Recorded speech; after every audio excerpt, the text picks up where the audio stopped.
ಇದು ಮೇಲ್ಗಡೆ ಇರೋದು ರೋಡು, ಈ ಕಡೆ ಕಾಡು, ಈ ಕಡೆ ಎಲ್ಲ ಮರ ಗಿಡ ಇದ್ದಾವೆ. ಇದು ತುಂಬ ಚೆನ್ನಾಗಿದೆ, ಪರವಾಗಿಲ್ಲ ಲ್ಯಾಂಡು. ನಾವಾಗ ಬಜೆಟ್ಗೆ ಯಾವುದು ಡೌಟ್ ಇಲ್ಲ, ಇಲ್ಲಿ ಚೆನ್ನಾಗಿದೆ ಲ್ಯಾಂಡು. ಏನು ಮೇವು ಬೆಳ್ಕೊಳೋದಕ್ಕೆ ಭೂಮಿ ಹೇಗಿದೆ ಏನಿದೆ, ಇದರಲ್ಲಿ ಅಲ್ಪ ಸ್ವಲ್ಪ ಗೊಬ್ಬರ ಹಾಕೊಂಡ್ಬಿಟ್ಟು ಅಥವಾ ಮಣ್ಣು ನೋಡ್ಕೊಂಡ್ಬಿಟ್ರೆ ಸಾಕು. ಏನು ಹೆಚ್ಚಿಗೆ ಇದರಲ್ಲಿ ಟೆನ್ಷನ್ ತೊಗೊಳೋ ಅವಶ್ಯಕತೆ ಇಲ್ಲ. ಸ್ವಲ್ಪ ಈ ಗಿಡ ಗಂಟೆ ಎಲ್ಲ ಏನು ಬೆಳೆದಿದೆ ಚಿಕ್ಕ ಚಿಕ್ಕದೆಲ್ಲ ಇದೆಲ್ಲ ಕ್ಲಿಯರ್ ಆಗುತ್ತೆ. ಎಲ್ಲ ಚೆನ್ನಾಗಿದೆ ವಾಟರ್ ಸೋರ್ಸ್. ಅಲ್ಲಿ ದೂರದಲ್ಲಿ ಕಾಣುತ್ತೆ ನೋಡಿ, ಅಲ್ಲಿ ಹಳ್ಳಿಗಳು ಮನೆ ಕಾಣುತ್ತಿದೆ ನೋಡಿ, ಮನೆಗಳು ಕಾಣುತ್ತೆ. ಇದು ರೋಡು ಗೇಟು. ಈ ಕಡೆ ಎಲ್ಲ ಅಡಿಕೆ ಗಿಡ, ಬೋರ್ ಇದೆ, ತೋರಿಸ್ತೀನಿ ಅದನ್ನು ತನಕ ಇದೇ ವಿಡಿಯೋದಲ್ಲಿ.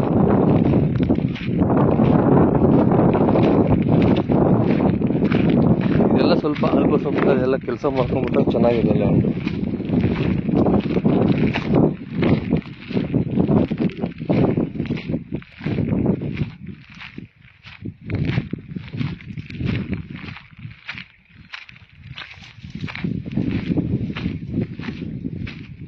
ನೋಡಿ ಈ ಕಡೆ ಎಲ್ಲ ರಾಗಿ ಎಲ್ಲ ಬೆಳೆಯುವಂಥ ಭೂಮಿ, ಮೇಲ್ಗಡೆ ಎಲ್ಲ ರಾಗಿ ಎಲ್ಲ ಬೆಳೆದ್ಬಿಟ್ಟು ಕಟಾವು ಮಾಡಿದ್ದಾರೆ. ಈ ಕಡೆ ಎಲ್ಲ ಇದು ಅಡಿಕೆ ಬೆಳೆದಿದ್ದಾರೆ. ಅಡಿಕೆಗೆ ಕೆಂಪು ಭೂಮಿ ಎಲ್ಲ ಚೆನ್ನಾಗಿದೆ. ಎಲ್ಲ ಅಡಿಕೆ ಗಿಡ ಈಗ 1 ವರ್ಷದ ಗಿಡ ಆಗಿದೆ. ಈಗ ಇದು ಎಲ್ಲ ಡ್ರಿಪ್ ಇದೆ, ಕೆಂಪು ಮಣ್ಣು.